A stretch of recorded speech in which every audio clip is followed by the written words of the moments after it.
Hello, everyone. This is Jorge Diaz, president and founder of Larry Jacob Internet Marketing, and I'm bringing you another episode of Defining Infusionsoft Success. Today, my guest is Cody Barlow. He is, what's the name of your business, Cody? It's Black Bugle Marketing. Black Bugle Marketing. Cody's been with us, in the last 6 months or so. He's kind of switched over. He's now an entrepreneur like myself, and focused on Facebook marketing. And we were talking a couple weeks back, and I go, so much has changed in 6 months. It definitely is worth chatting and kind of get caught up on what Facebook is doing to give us ads and ways for us to generate traffic for our site, right? Absolutely. Yeah. So I guess before, as we were prepping, you were kind of telling me about Facebook running out of real estate, which that was kind of news to me. Kind of fill us in on that. Yeah, absolutely. So now there's so many users on Facebook, and Facebook's just simply run out of places where they can just keep putting ads for people and new audiences to see them. So by the middle of this year, probably my assumption would be by June. There's no official date on it, but Facebook will completely run out of open space, if you will, on their platform to run ads to people. So what that really means for you and me is that the cost of running ads on Facebook is going to go up. So it's not going to be basic supply and demand, right? Yeah, exactly. And it's not going to be a substantial amount. We're not talking, maybe you get clicks for 25 cents and all of a sudden it's $1.25. It might go up to 35 cents, maybe 40. Okay. But if you put that over a whole campaign and how many clicks, that can add up, but it's not going to be, it'll still be cheaper than Google to run ads on Facebook by a long shot. So Gotcha. Now, so what's with this Facebook Live thing? Because it's everywhere. It seems like everybody's running a 12-day Facebook challenge. There's varying levels of professionalism, and some of it's actually pretty entertaining. Oh, absolutely. I mean, I just went to Costa Rica last week, as you know, and instead of doing a video on my phone, I just did a Facebook Live because it records it onto my personal profile.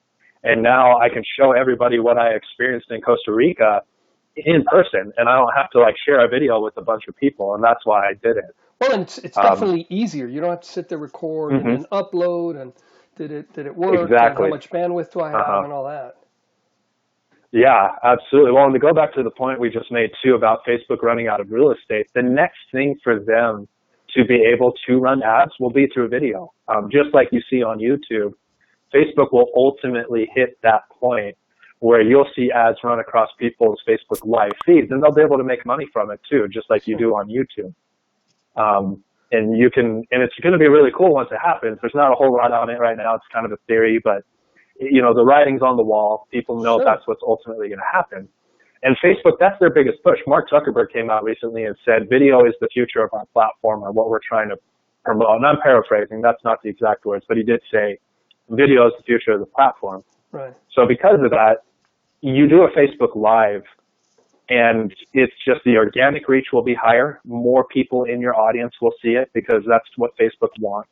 It's organic. It keeps people on the platform. So then Facebook can get more money from running ads because people are staying on. And then secondly, the best part about Facebook Live is, like I said on my personal video, is you can record. It's recorded to your account. And if you want to, let's say you're trying to promote a product or promote a lead magnet, just whatever it is, you can do a Facebook Live about it, and then you can use that video as your video advertisement for Facebook. And right now, video ads are the cheapest ads you can run on Facebook.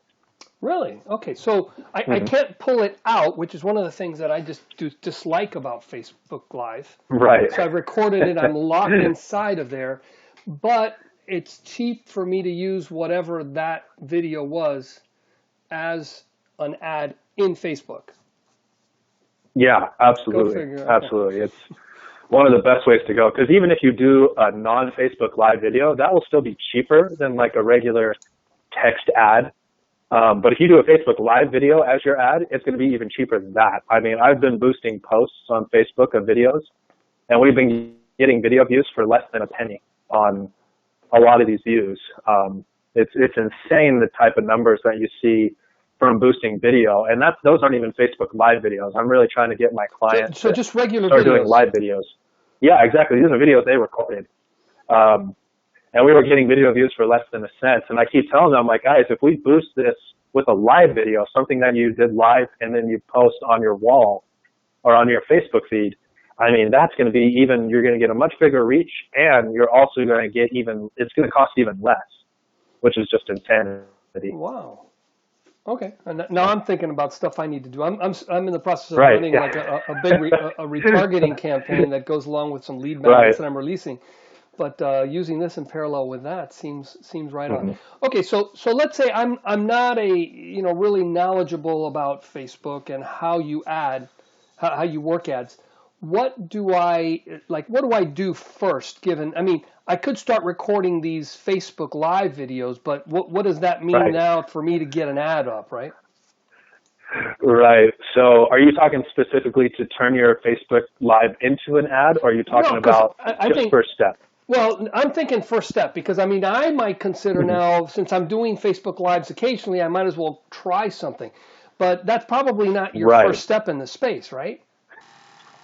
Most of your audience, what's going to appeal to them and what's going to serve them, what's going to give them the most value, because that's a lot of what Facebook bases their relevance score on, which is simply just a score saying how well your ad is appealing to your audience. That's the easiest way to explain it. Gotcha. So the better the content and the quality of the content, the better your ad will perform and the cheaper it is to run it. So. Okay, so if a lot of people are liking it or doing the emoticons, or if they're sharing it, that's kind of the vote that says, hey, this seems to be relevant relative to what I care for. Exactly. Yeah, that's exactly right. And in fact, each one of those things you just mentioned affect the relevance score differently. So the emojis, the reactions, as they're called, those, if we were like to scale it on a grade them on a scale of 1 to 10, how much they affect the ad or even a boosted post, the emoticons and the reactions probably are worth like a 3 to a 4 as far as like how much they get the relevance score up. Comments are right after that, people commenting. Those are about a 5 or a 6. But the real thing you want are shares. The more you get it shared, the more your relevance score goes up. I mean, it is a 9, that's like a 9 or a 10 are shares. If you can get, this is just me spitballing here. There's no data to back this up, but I've seen it with ads I've run. As soon as I get 3 to 4 shares on my ad, my relevance score literally will go up, will double, whatever it is. It's already really high. And you can see this. Yeah, absolutely. When you're running your ads, you can see your score. You can see the relevance score. Really what you'll see, though, is your costs will go down and your reach will go up. That's what you'll see most directly. So that means that more people are seeing my ad, even though it's just an ad. Yeah, because when you run an ad, whether it's on Instagram or Facebook, they'll tell you what your potential reach is every day. The higher your relevance score, the higher up on that potential reach you'll be. Usually, so let's say I'm running an ad to an audience of 100,000. My potential reach, if I'm spending like $10 a day, will be maybe 800. Let's just throw that out there. It's going to be so different. For this example, it'll be like 400 to 800. But if I'm just running it and my relevance score isn't super high, I'll probably be hitting about 450 to 500 people a day. Okay. If my relevance score goes up, though, I'll be hitting that 800 every single day, 800 new people. Okay, and now if I'm paying a certain rate for this 800, now Facebook makes more money, but I'm getting more eyeballs for that. But if my relevance score goes up and my cost goes down for the same price, I've got more people seeing my ad. Yeah. Okay. That's absolutely right.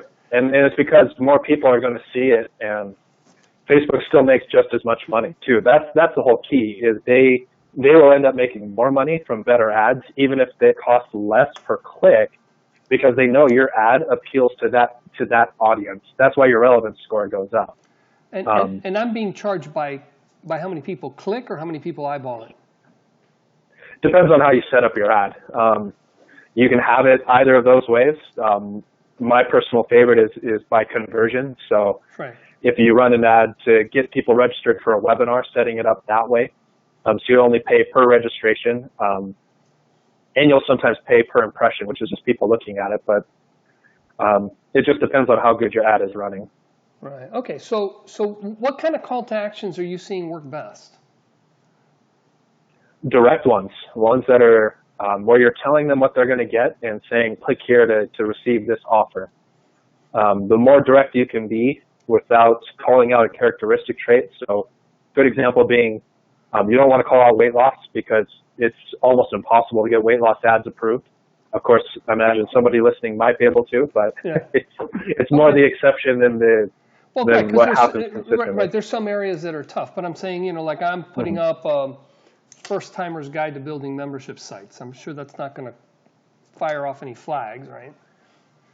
Right. So in that case, what I would do is I would actually tell people what a membership site would equal for them. So in this case, recurring revenue, something where you get them in at one time and you don't have to keep reselling them on stuff because they're in it and they're paying monthly. Right. So something like that, and I would have that be the title of the ad.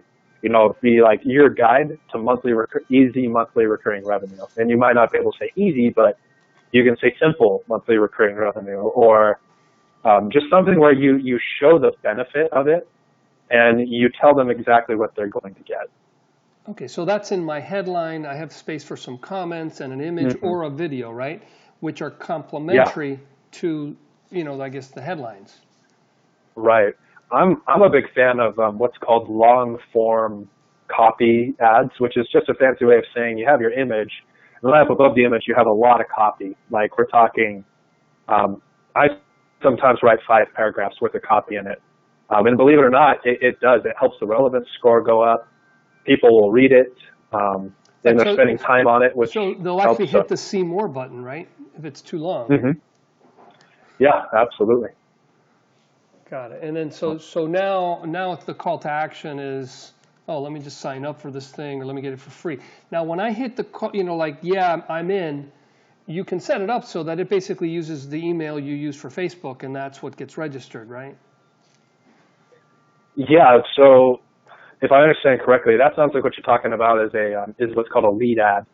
Right. So on Facebook, where I'm an Infusionsoft guy, so I'm thinking I want to opt them in and eventually get their email as well as target them on Facebook. Mm-hmm. Yeah. So there's 2 ways to go about that. First and foremost is what's called a lead ad. It's where essentially you have a landing page in Facebook.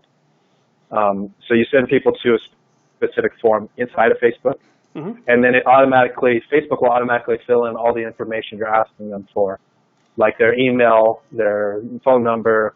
First name. I don't know. I don't believe you can do address, but you might be able to. And it does it automatically. But the downside to that is you need a third-party software to then take that data and have it transferred into like Infusionsoft or into any of the other automation platforms. Right. And then, of course, the other option is just sending them to a landing page where you can ask them to put their email in and go from there. Okay, which is traditional. So now I'm using it like an ad, I read in Google, click, now they got a new window. Now I would think Facebook is not going to like those as much, right? No, they're kind of indifferent about it. And that's, again, for them, the big thing is the relevance.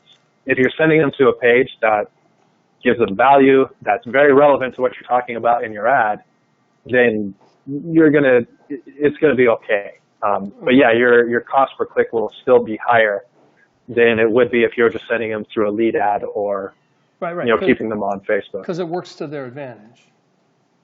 Right.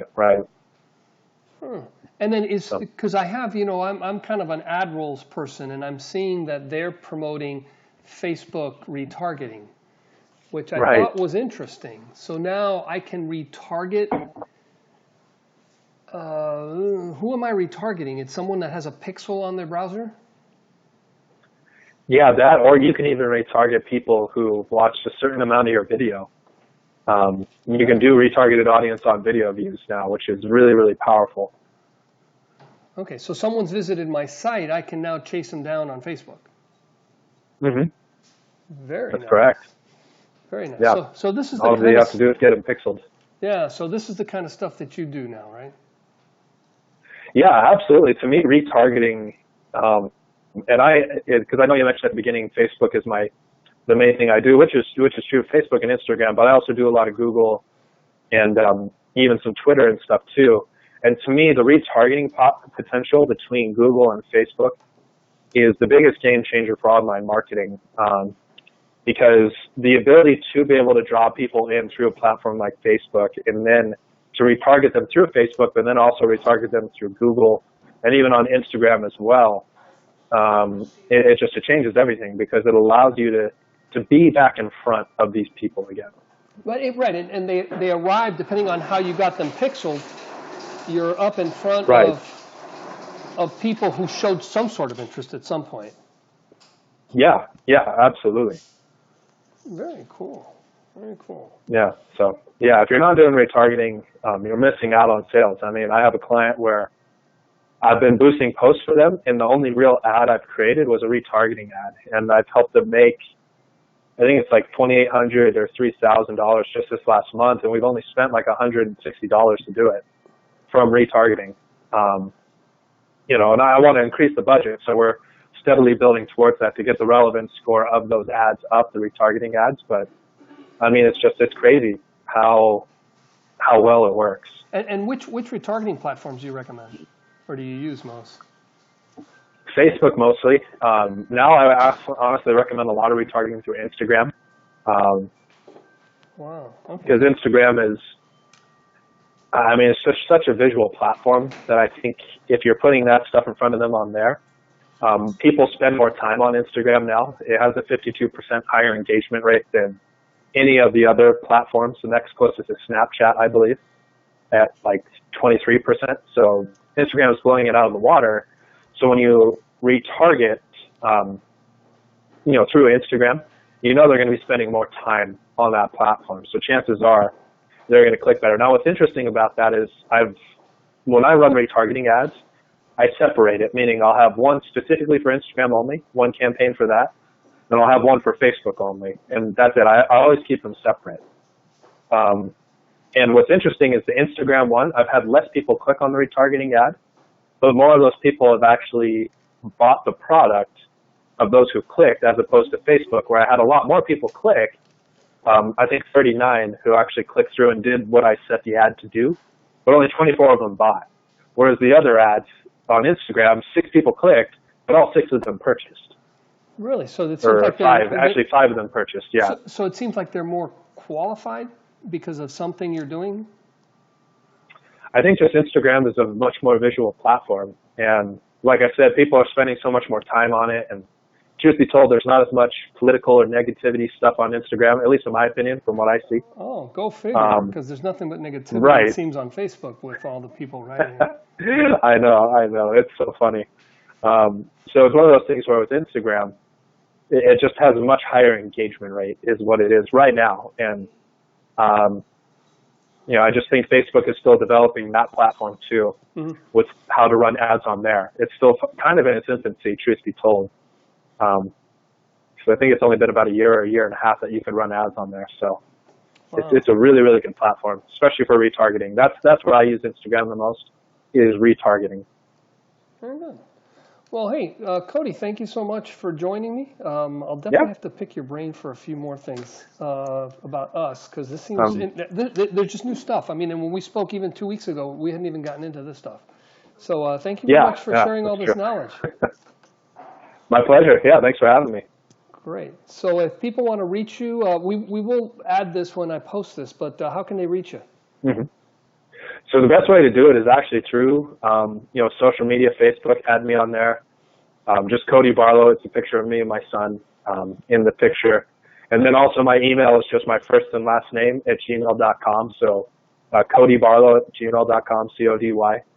And yeah, you can reach out to me that way as well. But the fastest way, is through Facebook, and just shoot me a quick message and I'd be happy to respond. Go figure. Okay. Well, very good, man. Hey, thank you very much. Yeah, definitely. Thanks for having me.